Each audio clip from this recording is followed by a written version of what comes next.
Hello and welcome to Vancouver Island Bushcraft. It is 6:30 in the morning and I am at the bivouac and I'm going to do a few things here. And yeah, just spend maybe half a day here at the bivouac. My wife's a little under the weather, so I'm going to make sure I get back there at least by 12 or 1 so I can make sure she's doing good. And yeah, so thank you for joining me. I'll show you what I brought today. A couple of really cool things. I know it's really dark. Hopefully you can see me okay. So I got just my rig today, my webbing. That's all I brought. I got, of course, the knife and the bear spray, coffee. Got the grail, fire kit. This fire kit's got all sorts of cool stuff in it. You guys have all seen that. And yeah, I got the press today, the coffee press, because yeah, it's just easier. All I brought was the webbing, and that's it. I didn't bring any pack or nothing. So I got a couple of Knorr pasta dishes. I got some hot chocolate in case I want to make a mocha. I got my katana because I want to do a couple things here. And I got my rifle. This is a Henry lever action rifle. And I brought that today. I think I'm going to do a little bit of target practice and have a little bit of fun. So yeah, I'm going to set up camp a little bit, get a fire started, and when it's a little bit lighter out, I will get back to you. Okay, it's a little bit lighter out now. Hopefully you can see me. Just finished processing some firewood. We'll put it over here and pile it up a little bit. The shelter that we did, or I did, held out really good. I've reinforced the hole there on the tree with some Gorilla tape. I'm not sure if you can see that. Everything worked out good, except the water came down and pooled right here.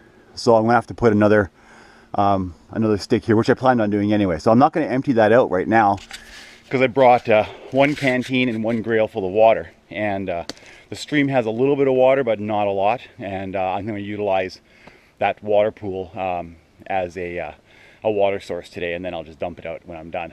So yeah, it should be pretty interesting. Yeah, I think today we'll reinforce these and get it winterized, because it's getting to be October, and you know, we're gonna get some heavy rains and snow end of November maybe if we're unlucky.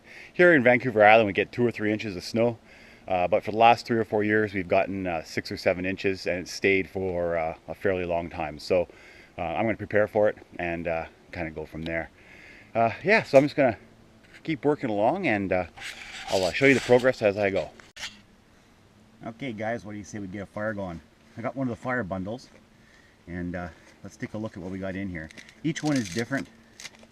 Got different fire starters in it. Remember I said last time I have all sorts of fire starters, and well, starting it with the ferro rod. Let's see, what do we got here? Okay, so we got some fat wood wrapped in jute twine with wax and potassium nitrate. It's got one of these. Another one of these.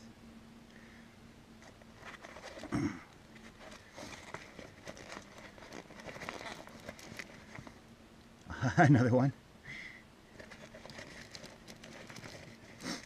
I have a whole bunch of these 2-cent fire starters. Each one of these will start the fire. What else do I have different in here?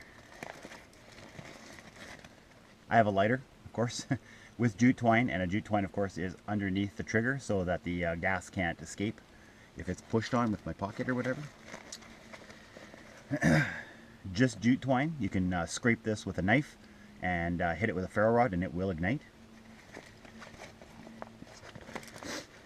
Let's see. Oh, I got a little package here from 4DB, I think it's called, and they sent this. It was in a battle box.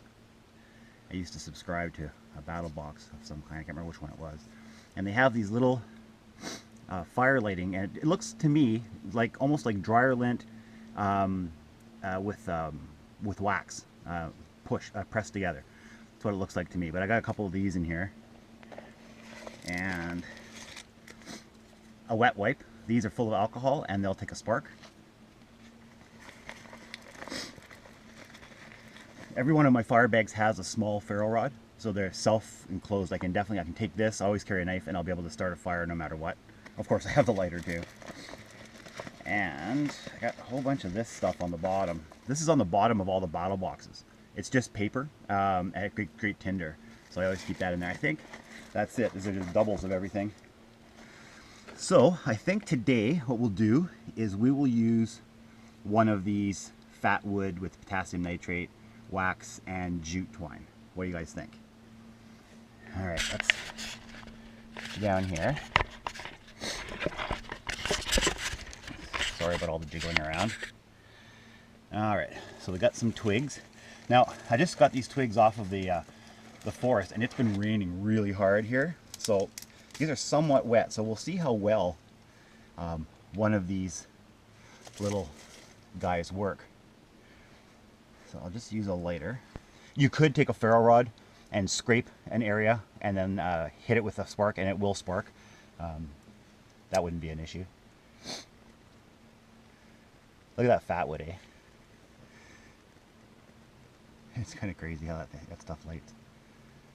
I gotta be careful because with potassium nitrate it could go up a little quicker than it should, but it should be fine.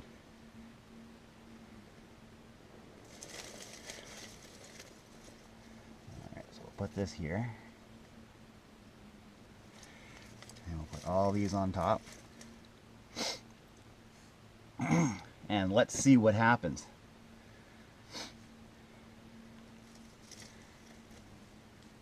It burns really hot, that stuff, the potassium nitrate and the fat wood and all that stuff, the wax. It just burns hot, hot, hot. Looks like we're going to get a good flame. So lots of smoke because the stuff's damp.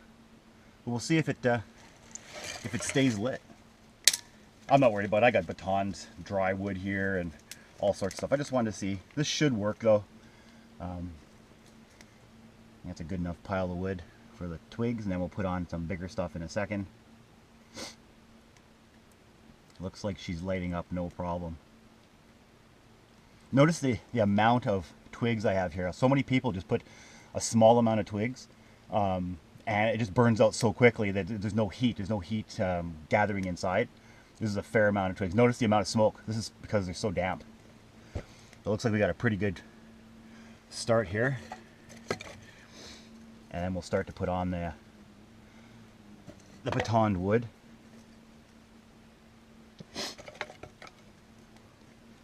Notice the crisscross and not the teepee formation. I'm pretty adamant about not doing that. All right, we got some good smoke, that's for sure. What do you guys think? I'll bring you around here. You can see it's going pretty good. Everything's catching.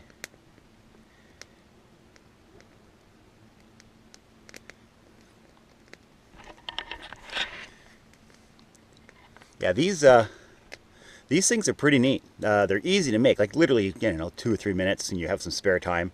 And yeah, you don't have to use fat wood. You can use normal wood with wax and jute twine. You don't have to have potassium nitrate. Just some flammable stuff all in wax. It works really well. Well, it looks like we got her lit. No problems at all. Oh, look at that. Got some good flames licking up. Okay, so I'm going to get this going a little more, and then I think I'll put on a canteen cup and get myself a cup of coffee. Okay, well, I got my coffee. And fire's going nicely. Let's relax and have some coffee, and then I guess get to work, do some stuff. Shoot off a few rounds, I think, eh? So here's the story of my rifle. It was my birthday, as you know, a little while ago, and my wife bought me a rifle, but she couldn't buy it for me because I wasn't allowed to have it yet. Do you know why? 6 months ago, I took my PAL, and for those of you who don't live in Canada, PAL is a license that you have to have for you to be able to own any kind of rifle. So I got my restricted and non-restricted so I can get pistols and semi-automatics and stuff. 6 months it took for them to go through the security check and get my PAL to me. So I basically had a birthday present that I wasn't allowed to have until 2 days ago. I finally got the PAL, and now I can carry a rifle in the woods and fire, you know, whatever in fishing game club and stuff like that. I can basically do what I want now with the rifle, as long as I'm safe, of course. So, which is why I always go to the bivouac and carry a spear or a crossbow, because I literally was not allowed to have a rifle. Which is crazy if you think about it, because Canada is 99% forest with cougars, bears, all sorts of stuff, and you're not allowed to protect yourself unless the government gives you a piece of paper.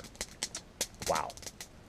Anyway, I have it now, and which is why now I can carry a rifle. So when I do the overnighters, I won't be using the spear so much. I have another rifle that I was waiting to get as well. It's called an SKS, and I have one of those. I'll bring that with me. It's a 7.62. Very safe, obviously, out here with one of those, so I'll be good to go. Don't plan on doing any hunting, but I do have my hunter's course as well now. I got that 2 weeks ago. I can hunt if I wanted to, but I probably won't. So yeah, that's the story of why I never carried a rifle in the woods with bears and cougars around. So now I can, and be a little safer, so it's kind of cool. So I'm going to finish up my coffee, and we'll see what else we're going to do around here. This is just a nice relaxing Sunday, and I thought I'd take you guys with me, and we'll do a few things. It'll be fun.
Okay, you guys ready for this?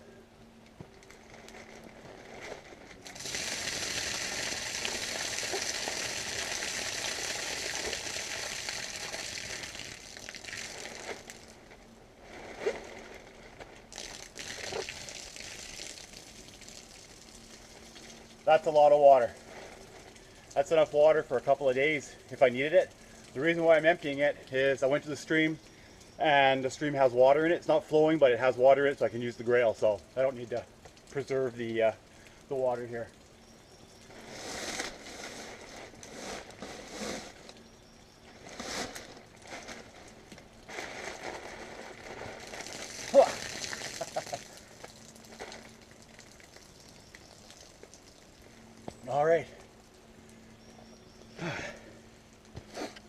Okay, so looks like we've doubled everything up. We got double the amount of sticks now, so snow weight will be good. I think I'll put a couple of cross pieces along here so there is no water buildup. There's no need now. With the winter time coming up, obviously the stream's got water now. I don't need to use a reservoir anymore. So yeah, I'll put a couple of cross pieces and I think that'll be good. Yeah, all right. Okay, so the cross pieces are done.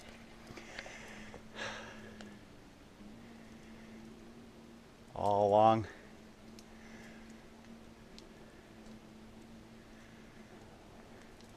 I think this structure will last without any issue. Shouldn't be any water retention. Maybe a little bit here and here, but we can tighten up the tarp. We'll see how it goes for the next rain. There's not gonna be any rain for about 5 days, but after that, it's just gonna rain pretty much every day. This is Vancouver Island, so once it starts, it just rains till May, basically. So we'll really be able to test this out. I noticed also when it really rained a lot yesterday and the day before, like a lot. And I noticed that it's dry here, but right there it's wet. And all along here, it's wet. So it looks like the rain is coming along and coming down. So I'm gonna have to make some kind of maybe a trough or something to wick it away from the site. It's not that big of a deal because anybody staying here is gonna put a tarp down to start with anyway. But if it's raining while we're here, we don't want water running into their tent or their sleeping bag or bivvy or whatever. So that's a project for another day. I think I'm done with the construction today. I wanted to reinforce this, get it going, and that's pretty much it for construction. So I think another cup of coffee and then maybe we'll squeeze off a couple of rounds off that lever action Henry that I got. All right, I'm gonna make some coffee. I'll come back to you when I'm ready to shoot a couple rounds. Okay, so here's the rifle. So this is a Henry brand lever action and it holds 17 rounds. And yeah, it's supposed to be one of the better brands, Henry. It's been around since the 1800s. And yeah, so I'm going to be shooting at those cans way over there. It's not too far away, obviously, but I want to make sure I'm aiming low. There's a hill right behind it, so there's no danger of the rounds going too far or anything like that. So what I'm going to do is I'll set up the camera at the cans and let's just see how accurate I am or the rifle is.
All right, guys, let's see.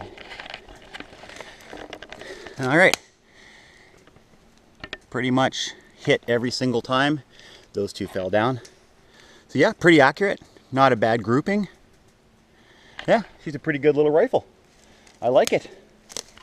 All right, I'm gonna practice some more without you guys. I'll talk to you in a bit. Well, guys, I don't think I'm gonna have any lunch. I'm not really hungry. I had a couple of coffees and had some hot chocolate in it. So I don't think I'm gonna do the lunch thing. I'm not hungry. So got the fire going. We're gonna let this die down and they're gonna head to Coombs, that surplus place, and see what they got there. Oh, I got this moved over. Nice and solid now. I put a stick underneath, as you can see, to stop it from going down. And that's gonna be my new cup holder. Moved it from over there because it's too close to the fire. So I'm wearing these pants. They're called Carhartts, and double thickness canvas, like almost like tent canvas. Really solid, really good pants. But the other ones that I have, you know, the ones that I always wear, the fall ribbons, they have knee pads. I'm so used to having knee pads on when I come out here. I went on my knee a couple of times forgetting I don't have the pads and actually hurt my knee a little bit. So I got to remember either to just keep in mind I haven't got knee pads or wear knee pads. I'm just used to it. But these are really good. They've really done well. They're comfortable, and man, they're bulletproof. This is the thickness of this canvas is nuts. So yeah, I'm pretty happy with that. And it's pretty nice out right now. It's about I think 15. I brought a combat sweater and a hunting jacket that's waterproof, pretty thick. Really no need for either of them actually. It was cool this morning, but that's about it. So I'm gonna let the fire die down, and then I'm gonna hike out of here. I had a couple of guys show up. They were hunting, and they saw a couple of deer, but they didn't get any. They asked me if I wanted to go hunting. I said, sure, you know. Maybe I will, maybe I won't. I don't know. Anyway, so this is pretty much the end of today's adventure. The main theme today was, of course, to get this reinforced and to show you guys the new Henry rifle and do a couple of shots with it. So I hope you guys enjoyed it. I had a great time today. It's nice to get out here, and I'll see you guys next time. If you like this video, please subscribe. If you've already subscribed, fantastic. And tell everybody about the channel. And don't forget that I do have a donate button. It's right on the corner right over there. And if you guys want to donate to the channel, it's great. I don't want to ask for money, but it's so great to have people donating so that I can buy new equipment and all sorts of stuff for Bushcraft. And those of you who have donated, thank you so much. It allows me to get a couple extra things, which is great. I always use the money for the Bushcraft stuff. So until next time, you guys have a great day, and I'll see you next time.